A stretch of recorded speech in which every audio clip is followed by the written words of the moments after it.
الحمد لله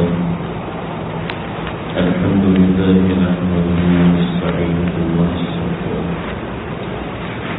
ونعوذ بالله من شرور أنفسنا ومن سيئات أعمالنا من يهده الله فلا مضل له ومن يضلله فلا هادي له ونشهد أن لا إله إلا الله ونشهد أن محمدا عبده ورسوله أما بعد فأعوذ بالله من الشيطان الرجيم بسم الله الرحمن الرحيم طه ما أنزلنا عليك القرآن لتشقى إلا تذكرة لمن يخشى صدق الله العظيم. ہم تک اسلام پہنچا ہے والدین کے ذریعے سے. ہم نے اسلام کے لیے کوئی مشقت برداشت نہیں کی، نہ ہمیں گمراہی کے اندھیروں سے واقفیت ہوئی ہے اور نہ ہم نے اسلام بطور دین اس کے لیے کوئی مشقت اٹھائی. اس وجہ سے ہمیں اس کی قدر بھی نہیں ہوتی. آپ علیہ الصلوۃ والسلام سے دین کی جو ابتدا ہوئی ہے، میں نے اس کا کچھ تذکرہ شروع کیا تھا. اس سے سمجھ میں آئے کہ اسلام کی بنیاد میں کتنی محنت ہوئی. آج جو ہم پہنچے ہیں اس بات تک پہنچے ہیں کہ اسلام کی ابتدا میں آپ علیہ الصلوۃ والسلام نے کتنی تکلیفیں اٹھائیں کہ اپنے بھی پرائے ہو گئے، پرائے تو پرائے ہی تھے. بات ہماری پہنچی تھی حضرت عمر کے اسلام قبول کرنے تک، کیونکہ بات میں مختصر کر رہا ہوں اور بنیادی نکات ذکر کر رہا ہوں، جس کی بنیادی وجہ یہ ہے کہ تھوڑی سی بنیاد ہمیں پتہ ہو. آپ علیہ الصلوۃ والسلام نے کس قدر مشقتوں سے اس دین کو پھیلایا اور کیسے اپنے اور پرائے مخالف ہوئے. ابو لہب اپنا چچا تھا جس نے دین کی ایسی مخالفت کی کہ سرعام آپ کو بدنام کیا. اس زمانے میں جو سب سے بڑی دولت تھی وہ اپنا قبیلہ ہوا کرتا تھا کہ اپنی قبیلے کے لیے لوگ اٹھا کرتے تھے، اپنے قبیلے کے نام کو بچانے کے لیے لوگ محنت کرتے تھے. لیکن اپنا قبیلہ ہی جب مخالف ہو جائے تو ہم اس کا تصور نہیں کر سکتے کہ اس زمانے میں کتنی بڑی بات تھی. ابو جہل نے اتنا بڑا قبیلہ ہونے کے باوجود، ابو جہل کا قبیلہ چھوڑ دیا، اتنا بڑا قبیلہ نہیں تھا. قبیلہ بنی عدی تھا، مین قریش تھا، لیکن اس کا قبیلہ کوئی قریش، اصلاً قریش کے مقابلے میں اتنا بڑا نہیں تھا. اس نے اعلان کیا کہ جو شخص محمد صلی اللہ علیہ وسلم کو قتل کر دے گا نعوذ باللہ من ذالک، کیونکہ وہ اپنی کوششیں کر چکا تھا. پچھلے جمعے کو شاید میں نے چیزیں ذکر کی تھی. اس نے کوششیں کی تھی، کہا میں اس ذات کی قسم کھا کے کہتا ہوں جس نے مجھے پیدا کیا ہے، میں صبح محمد کو تم سب کے سامنے قتل کروں گا. وہ آیا اور اس نے ایک بہت بڑا پتھر اٹھایا اور آپ صلی اللہ علیہ وسلم حرم کعبہ میں نماز پڑھ رہے ہیں تو نماز کے دوران آپ کے سر پہ پتھر پھینکنا چاہا. جیسے وہ قریب آیا تو اس نے پتھر پھینکنے کی کوشش کی تو قریب آیا ہی ہے کہ اس نے پتھر پھینکا اور بھاگا، اور اتنی تیز بھاگا کہ اپنے گھر جا کے اس نے سانس لی. سارے کفار پیچھے آئے کہ ابو جہل کیا ہوا؟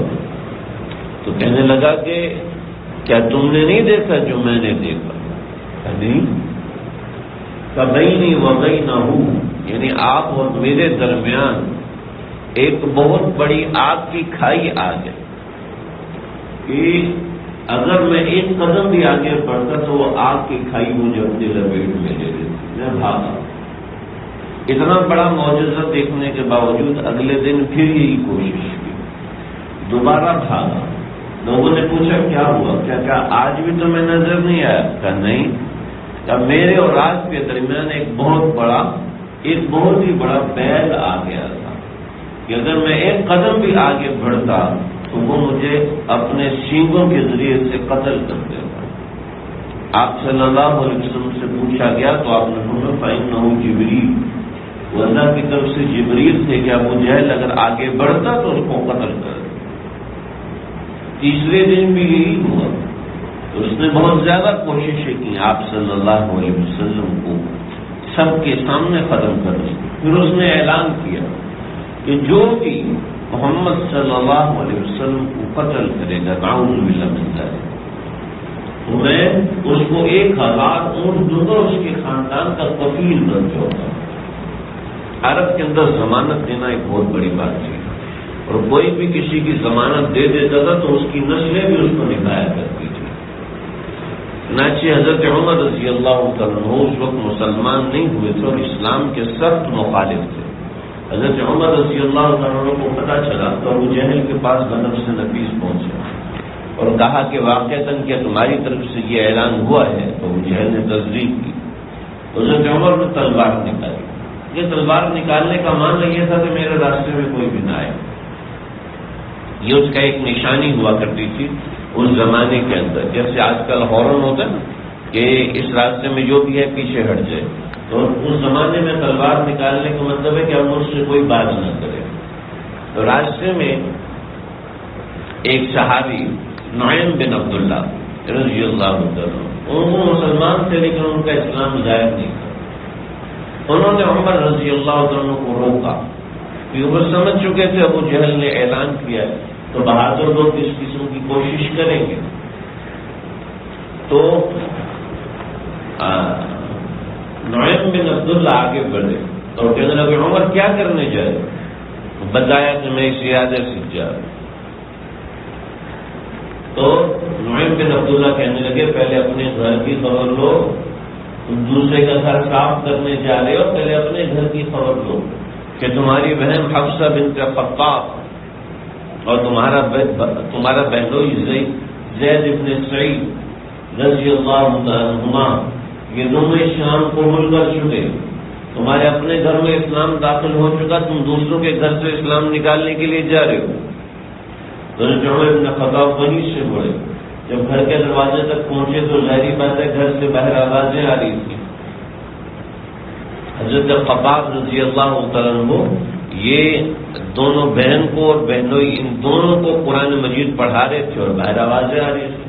حضرت عمر نے باہر سے دروازہ بجایا تو حضرت خباب جو ہے وہ چھپ گئے کسی چیز کے نیچے، اور سعید بن زید اور زید بن سعید اور حضرت حفصہ یہ دونوں سامنے رہے۔ حضرت عمر نے پوچھا تم کیا پڑھ رہے تھے؟ دونوں نے کوئی جواب نہ دیا۔ تو حضرت عمر رضی اللہ عنہ نے سعید بن زید کو پکڑا اور کہا کہ سچ بتاؤ کہ تم صحابی ہو گئے ہو؟ تو کہنے لگے سچی بات تو یہ ہے کہ ہم اسلام قبول کر چکے ہیں اور اس لیے قبول کیا ہے کہ وہی سچ اور حق مذہب ہے، اس کے علاوہ دوسرے مذہب باطل اور خراب ہے۔ تو حضرت عمر نے ان کو مارنا شروع کیا اور جب پڑائی کرتے رہے تو حضرت حفصہ درمیان میں تو حضرت عمر کے ہاتھ میں تلوار تھی، تو وہ ان کے منہ میں ماری تو جس سے ان کے چہرے پہ زخم ہوا اور خون جاری ہوا، تو حضرت حفصہ نے بازو پکڑا اور فرمایا کہ عمر کیا تم ہمیں صرف اس لیے مار رہے ہو کہ ہم مانتے ہیں کہ اللہ کی ذات بالکل برحق ہے اور اس کے علاوہ کوئی بھی حق نہیں، اس کے علاوہ کوئی بھی برحق نہیں ہے، ہم صرف اس لیے پٹ رہے ہیں اور اس لیے مار کھا رہے ہیں، تم اگر مارنا چاہو تو ہمیں جان سے مار دو، ہم مرنے کو تیار ہیں۔ حضرت عمر نے دیکھا کہ یہ وہی حفصہ ہے، جب میں آتا تھا تو چھپ جاتی تھی، میرا روب اتنا تھا کہ میں جس گلی میں حضرت عمر گزرتے تھے تو وہاں کوئی اکڑ کے نہیں چل سکتا تھا۔ حضرت عمر چلتے وقت صرف کروٹ بدلتے، پیچھے مڑ کے دیکھتے تو پیچھے کے صحابہ ڈر جاتے تھے، اتنا روب تھا، اور قد حضرت عمر کا اتنا بھاری تھا، اتنا بڑا قد تھا کہ گھوڑے پر سوار ہوتے تو پاؤں زمین پر لگ رہے ہوتے، اتنا اونچا قد تھا حضرت عمر کا۔ اور بہادری میں ضرب المثل تھے حضرت عمر بن خطاب، اور مضبوطی کے اندر مثال تھی حضرت عمر کی، تو کوئی مقابلے میں نہیں آ سکتا تھا، کوئی مقابلے میں آنے کا سوچ نہیں سکتا تھا۔ حضرت عمر ان لوگوں میں سے تھے جو کہ پڑھے لکھے سمجھے جاتے تھے، یعنی عرب کے اندر پڑھائی اور لکھائی نہیں ہوا کرتی تھی، لیکن حضرت عمر کو پڑھا لکھا شمار کیا جاتا تھا اور لکھنے پڑھنے والے لوگوں میں بااثر لوگوں میں شمار ہوتا تھا۔ اور حضرت عمر نے جب اسلام قبول کیا تو اس وقت ایسا تھا کہ اسلام بہت کم لوگوں نے قبول کیا تھا، طاقتور لوگوں میں صرف حضرت ابوبکر صدیق اور حضرت حمزہ صرف یہ اسلام قبول کر چکے تھے، اس کے علاوہ دیگر جتنے بھی لوگ تھے کوئی ایسے طاقتور نہیں تھے۔ حضرت عمر بن خطاب بھی وہ شخص ہیں کہ آپ صلی اللہ علیہ وسلم نے ان کے جتنے فضائل بیان کیے ہیں اتنے فضائل اور صحابہ کے نہیں بیان کیے۔ حضرت عائشہ فرماتی تھی حضرت عمر کا تذکرہ کیا کرو، کہ حضرت عمر کا تذکرہ کرنا ایسے ہے جیسے اللہ کا ذکر کرنا ہے۔ تو حضرت عمر کہ وہ ہیں جن کے بارے میں آپ صلی اللہ علیہ وسلم نے دعا کی تھی، اے اللہ عمر ابن حشام یا عمر ابن خطاب، ان دونوں میں سے کسی ایک کو اسلام کی دولت دیجیے، اور اللہ رب العزت نے حضرت عمر کے مقدر میں لکھی۔ لیکن جب آپ صلی اللہ علیہ وسلم کو پتہ چلا کہ ابو جہل کے مقدر میں اسلام کی دولت ہے ہی نہیں، تو آپ صلی اللہ علیہ وسلم نے صرف حضرت عمر کے لیے، صرف حضرت عمر کے لیے مختص کر کے دعائیں کی۔ آپ صلی اللہ علیہ وسلم کی یہ دعائیں حضرت خباب کو بھی پتہ تھی اور دیگر صحابہ کو بھی پتہ تھی۔ تو حضرت عمر نے جب دیکھا جو سمجھدار اور پڑھے لکھے لوگ ہوتے ہیں وہ صرف ان کے مزاج میں غیرت ہوتی ہے، غیرتی لوگ ہوتے ہیں۔ کوئی شخص ایسا ہو جس کے مزاج میں غیرت نہ ہو، وہ کتنا بھی پڑھ لے وہ پڑھا لکھا شمار نہیں ہوتا۔ جب دیکھا کہ میری بہن جو مجھے دیکھ کے چھٹ جاتی تھی اور آج میرے سامنے وہ اتنی زور سے بات کر رہی ہے تو سمجھ گئی کہ یہ کوئی دین ہے اور واقعی دین ہے۔ حضرت عمر بن خطاب ان لوگوں میں سے تھے کہ ابو جہل، ابو سفیان اور حضرت عمر بن خطاب، ابو جہل، ابو سفیان، عتبہ، شیبہ، ولید، ان سب لوگوں نے مل کر کچھ وعدے کیے تھے کہ ہم چھپ کر قرآن نہیں سنا کریں گے۔ یہ لوگ کعبۃ اللہ کے پردوں میں چھپ کے قرآن سنتے تھے، اور جب چھپ کے قرآن سنتے تھے اور پھر پکڑے جاتے تو پھر وعدہ کرتے کہ ہم دوبارہ نہیں سنتے۔ اب یہ دیکھیں کہ قرآن اس زمانے میں بھی سنا کرتے تھے، لیکن آج بھی ایک وقت ہے کہ وہ قرآن سننے کے لیے تیار ہو رہے ہیں۔ کیا ہے کہ حضرت حفصہ نے کہا کہ کچھ بھی ہو جائے ہم اسلام نہیں چھوڑیں گے۔ چنانچہ حضرت عمر نے فرمایا کہ لے کے آؤ جو تم پڑھ رہے تھے، اور سامنے وہ صحیفہ ٹکڑا رکھا ہوا تھا، کھال پہ لکھا ہوا۔ بعض روایت میں سورہ تحریم کی کچھ آیات تھی، بعض روایت میں سورہ واحہ کی ابتدائی آیات تھی۔ تو وہ اٹھانے لگے تو حضرت خباب وہاں سے نکلے اور وہ کچھ کہتے، اس سے پہلے حضرت حفصہ کہنے لگی کہ بھئی یہ انک رجس لا یمسہ الا المطہرون، کہ تم تو ناپاک ہو اور یہ قرآن کا صحیفہ وہ ہے جس کو صرف پاک لوگ ہاتھ لگا سکتے ہیں، تم اس کو ہاتھ نہیں لگا سکتے، لہذا خبردار جو اس کو چھوا۔ تو روایات میں فاغتسل، بعض روایت میں فتوضا، اختلافی روایت میں برل جو بھی کیا، حضرت عمر نے غسل کیا یا حضرت عمر نے وضو کیا۔ اب دیکھیں کس موقع پر ہے، کس نازک موقع پر ہے، لیکن شریعت کے مسئلے کو نہیں چھوڑا، شریعت کے مسئلے کے خلاف نہیں کیا۔ ہم جو آج کل جدیدیت پرست قسم کے لوگ بنے ہوئے ہیں، ہم بہت سے بنیادی مسائل کو صرف اس وجہ سے چھوڑ دیتے ہیں کہ بھائی ہم تو اوپن مائنڈیڈ ہیں، ہم اتنے ریجڈ قسم کی مولانا نہیں، ہم اتنے ریجڈ قسم کے مسلمان چھوٹے چھوٹے مسلمان۔ دیکھیں کتنے نازک موڑ پر ہیں کہ اسلام کی ابتدا ہے، اتنا نازک مرحلہ ہے کہ جان کا خطرہ ہے، لیکن وہاں بھی شریعت کے مسئلے کو توڑا نہیں ہے اور شریعت کے مسئلے کو چھوڑا نہیں ہے۔ جی فلاں موقع پہ ہم نے ایک مسئلہ چھوڑ دیا، لوگوں نے اسلام قبول کر لیا، ایسے اسلام کی ضرورت نہیں ہے جو آپ خلاف شرع عمل کر کے اسلام کو توڑیں۔ اسلام کو چھوڑ کر اسلام کی تبلیغ کریں. ایسے اوپن مائنڈڈ بننے کی ضرورت نہیں ہے. اسلام کو ایسے اسلام کی کوئی ضرورت نہیں. اسلام کو ایسی تبلیغ کی کوئی ضرورت نہیں جس میں خود اسلام کو توڑا جا رہا ہو، جس میں خود اسلام کو چھوڑا جا رہا ہو. الامان اللہ ہماری حفاظت میں تفصیلی مسئلہ ہے، میں اس طرف نہیں جاتا. حضرت عمر رضی اللہ عنہ نے غسل کیا یا وضو کیا، اور اس کے بعد حضرت عمر نے ہاتھ میں صحیفہ پکڑا اور چونکہ پڑھے لکھے تھے اور پڑھنا شروع کیا. ہمارے استاد محترم فرماتے تھے قرآن ایسی چیز ہے کہ آپ ذرا دیکھیں، یہ جو عمل کرنے جا رہے تھے یہ دنیا کا سب سے بڑا گناہ ہے. آج کوئی ایسا گناہ نہیں کر سکتا. یعنی نبی کو قتل کرنا یہ دنیا کا سب سے بڑا گناہ ہے. شرک سب سے بڑا گناہ ہے. یہ اس کے برابر کا گناہ ہے نبی کو قتل کرنا یا نبی کو قتل کرنے کی کوشش کرنا. یہ شرک جتنا بڑا گناہ ہے اس سے کم درجے کا نہیں ہے.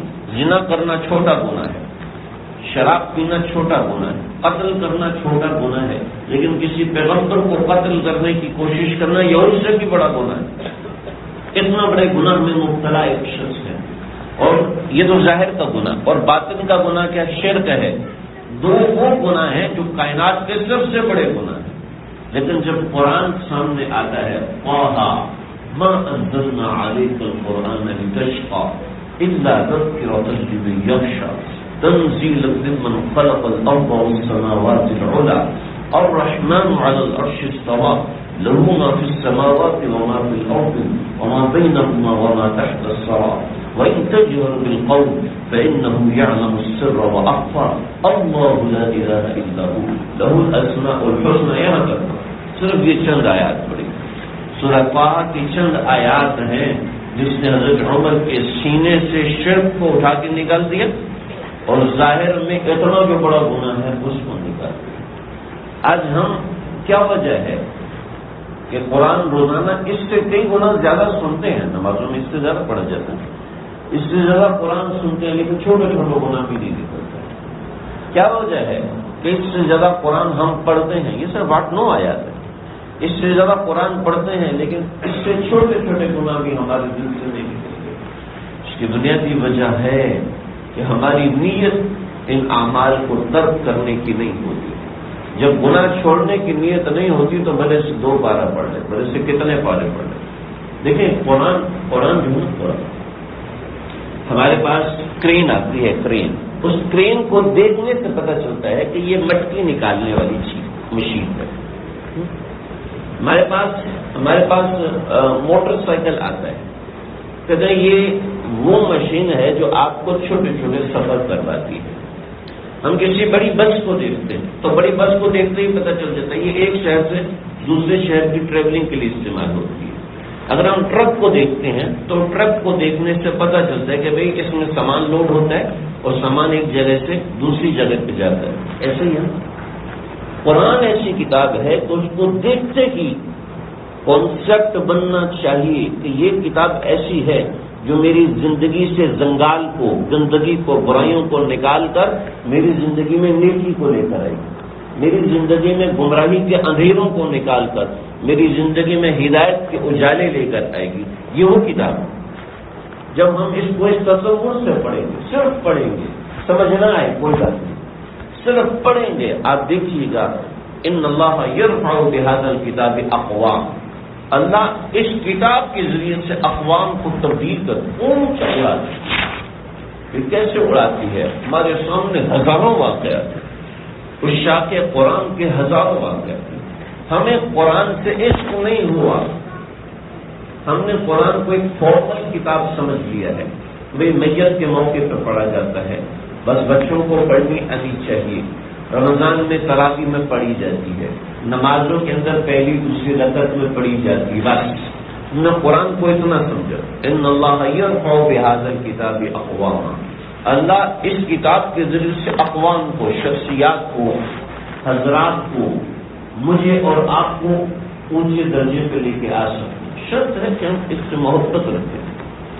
میں آپ کو کتنے واقعات بھی سنا سکتا ہوں کہ کتنے ایسے لوگ ہیں، کتنے ہی ایسے لوگ 32 سال عمر ہے، 25 سال عمر ہے، 23 سال عمر ہے، ہر ہفتے ایک قرآن ختم کرتے ہیں، روزانہ ایک قرآن ختم کرتے ہیں اپنی تلاوت کے ذریعے سے اور معمول کی تلاوت، اور اس کے ساتھ اپنے دیگر کام بھی کرتے ہیں کہ قرآن سے ایک تعلق ہے۔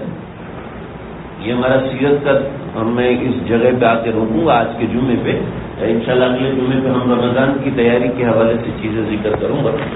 تو قرآن کے ذریعے سے اللہ رب العزت نے شخصیات کی زندگیوں کو بدلا ہے۔ ہم کتنی بھی گہرائیوں میں گر جائیں ہمارے پاس ایک چیز ہے، ہم کتنی بھی برائیوں میں گر جائیں ہمارے پاس ایک چیز ہے، قرآن۔ یہ قرآن ایک جادو ہے، قرآن ایک معجزہ ہے۔ یہ کس طریقے سے زندگیاں بدلی کرتا ہے یہ ہم خود بھی نہیں جانتے، اور ہر بندے کی زندگی کی الگ ایک اسٹوری بناتا ہے، ہر بندے کی زندگی کو تبدیل کرنے کے لیے بہت سے اعمال لے کر آتا ہے۔ کتنے واقعات ہیں، کتنی ایسی چیزیں ہیں کہ انسان کے اوپر قرآن اثر کرتا ہے آج بھی، اور جب اس قرآن کا اثر ختم ہوگا اللہ اس قرآن کے الفاظ کو اٹھا لیں گے۔ جب صبح اٹھیں گے تو دو پتیں یعنی دو گتوں کے درمیان خالی کاغذات ہوں گے، قرآن نظر نہیں آ رہا ہوگا۔ جب اس کا اثر ختم ہو چکا ہوگا اللہ ان الفاظ کو اٹھا لیں گے، حدیث میں آتا ہے، میں اپنی طرف سے نہیں ذکر کر رہا، حدیث میں آتا ہے۔ اور جب اس کا اثر باقی ہے تو آپ قرآن کھول کے دیکھیں اس کے الفاظ باقی ہیں تو یقین کیجیے گا اس کا اثر بھی باقی ہے۔ بس ایک واقعہ میں سناتا ہوں، بہت سے واقعات میرے ذہن میں، ایک سناتا ہوں۔ امریکہ کے اندر ایک پاکستانی انجینئر یہاں سے گیا اور وہاں پر جا کے وہ پھنس گیا اور اس کو ایک لڑکی سے محبت ہوگی۔ لڑکی کے والدین نے کہا کبھی تمہیں اپنا مذہب چھوڑنا پڑے گا، اپنے دوست چھوڑنے پڑیں گے، اور سب کچھ چھوڑ کے کوئی مسئلہ نہیں، تمہیں دولت بھی ملے گی، سب کچھ ملے گا۔ اس نے سب کچھ چھوڑ دیا، کئی برس گزر گئے، اس کے گھر میں صرف ایک قرآن کا نسخہ تھا۔ ایک مرتبہ گھر میں آیا تو اس کی بیوی نے کہا کہ، اور اس نے دیکھا کہ سامنے وہ قرآن کا نسخہ جو کتابوں کا ریک تھا اس میں رکھا ہوا تھا، وہ یہاں کچھ کتابیں رکھی تھی وہ کہاں گئی؟ کہا جو تم بھی نہیں پڑھتے، جو میں بھی نہیں پڑھتی، تو میں نے اس کو ٹریش بن میں ڈال دی۔ تو جلدی سے بھاگا، ٹریش بن سے قرآن مجید کو نکالا اور اس کو چھوما۔ کوئی بھی مسلمانوں قرآن کی بے حرمتی برداشت ہے، کتنا گیا گزرو، جب اپنا اسلام چھوڑ دو، قرآن سے محبت مجھے بھی آپ کو بھی، ہم بھول جاتے ہیں کہ ہمیں اس سے محبت ہے، لیکن اس سے محبت ہے، ہمارے رگ و پے میں اسلام کے ساتھ آئی ہوئی۔ اللہ کے نبی سے محبت چاہے کتنا گیا گزرو، قرآن مجید سے محبت چاہے کتنا گیا گزرو، یہ دو حصی چیزیں ہیں، یہ دو ایسی چیزیں جو ہمارے سینسز کے اندر جمی ہوئی ہیں، نکل نہیں سکتی چاہے کچھ ہو۔ چنانچہ اس نے جلدی سے ٹریش بن سے قرآن مجید کو نکالا، اس کو چوما، آنکھوں سے لگایا۔ کیا ہوا؟ بیوی کہنے لگے ابھی تک تم اس دین سے محبت کرتے ہو، تم تو کب کے عیسائی ہو چکے ہو۔ کہا نہیں، کہا میں اپنے والدین کو شکایت لگاتی ہوں، کہا تو اپنے والدین کو شکایت لگا، میں اپنے اللہ کو شکایت لگانے جاتا ہوں۔ مسجد میں آیا، بیوی کو چھوڑا۔ بزرگ فرماتے ہیں قرآن کی صرف زیارت کرتا تھا، صرف دیکھتا رہا، اس کے اندر کو نہیں، اس کے صرف ٹائٹل کو دیکھتا تھا، اور اس نے اس کے اسلام کی حفاظت کر لی۔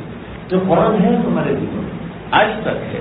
حضرت عمر ہمارے ساتھ فرمایا کرتے تھے کہ قرآن مجید کی صرف تلاوت سنی ہے یا پڑھی ہے، یہ دنیا کا سب سے بڑا گناہ کر رہے ہیں، اور دنیا کا سب سے بڑا گناہ اندر موجود ہے۔ یہ دو ایسی بڑی چیزیں، ایسے بڑے گناہ ہم نہیں کر سکتے آج کے زمانے میں، یہ حضرت عمر کرنے جا رہے تھے، اتنے بڑے گناہ اللہ نے ان دونوں سے بچایا صرف قرآن کی وجہ سے۔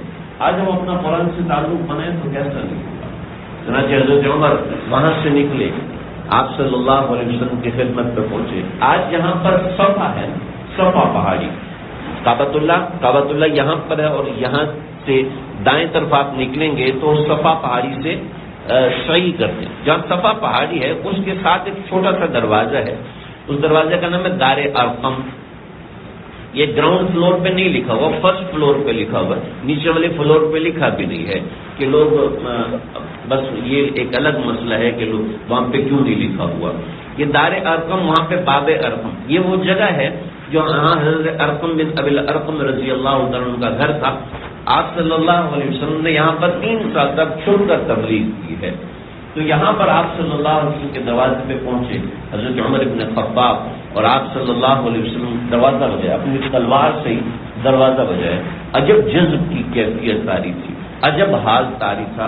صرف قرآن کی چند آیات سننے سے عجیب نشے میں آ چکے تھے کہ تلوار نیام میں ڈالنا بھول گئے اور تلوار سے ہی دروازہ بجایا. تو صحابہ ڈر گئے کہ عمر ہے، اب تو خیر نہیں. حضرت حمزہ کہنے لگے کہ اگر تو عمر خیر کے ارادے سے آئے تو اس کو آنے دو، اور عمر شر کے ارادے سے آئے تو ہماری تلوار اس کا کام کر دے گی. چنانچہ دروازہ کھولا. جب دروازہ کھولا ہے تو دو صحابہ نے حضرت عمر کو بازو سے پکڑا اور اندر لے کر آئے کہ حضرت عمر کو قابو کرنا آسان نہیں تھا، 10-20 لوگ بھی قابو نہیں کر سکتے تھے. تو حضرت عمر کو دو صحابہ نے قابو کیا تو آپ صلی اللہ علیہ وسلم آگے جھکے اور آپ نے دامن کو پکڑ کے یوں کھینچا. حضرت عمر گھٹنوں کے بل بیٹھ گئے اور آپ نے فرمایا عمر کب تک تو گمراہی کو پھیلاتا رہے گا، اسلام قبول کر. تو آپ کا یہ کلمات تھے اے عمر اسلام قبول کر. آپ نے فرمایا کہ ہاں میں اسلام قبول کرنے ہی آیا ہوں. جیسے ہی آپ نے کلمہ شہادت پڑھا ہے تو کیا ہوا؟ تو یہ ہوا کہ آپ صلی اللہ علیہ وسلم نے تکبیر لگائی، اتنی زور سے تکبیر کا کلمہ کہا کہ کعبہ اللہ تک وہ کلمہ تکبیر پہنچا اور سب لوگوں کو پتہ چلا کہ حضرت عمر نے اسلام قبول کیا ہے. تو یہ قرآن ایسی چیز ہے جو کہ انسان کے مزاج کو، انسان کی ترجیحات کو، انسان کی ویلیوز کو تبدیل کر دیتی ہے. اس ساتھ 6 ہجری میں حضرت عمر نے اسلام قبول کیا. اور بھی بہت سے واقعات ہوئے تھے، کچھ چیزیں انشاءاللہ ذکر کروں گا. آج کا درس بس یہیں تک. انشاءاللہ آئندہ جمعے سے ہم رمضان کی تیاری کے حوالے سے کچھ چیزیں انشاءاللہ میں ذکر کروں گا. اللہ سمجھنے کے عمل کرنے کی توفیق عطا فرمائے. واخر دعوانا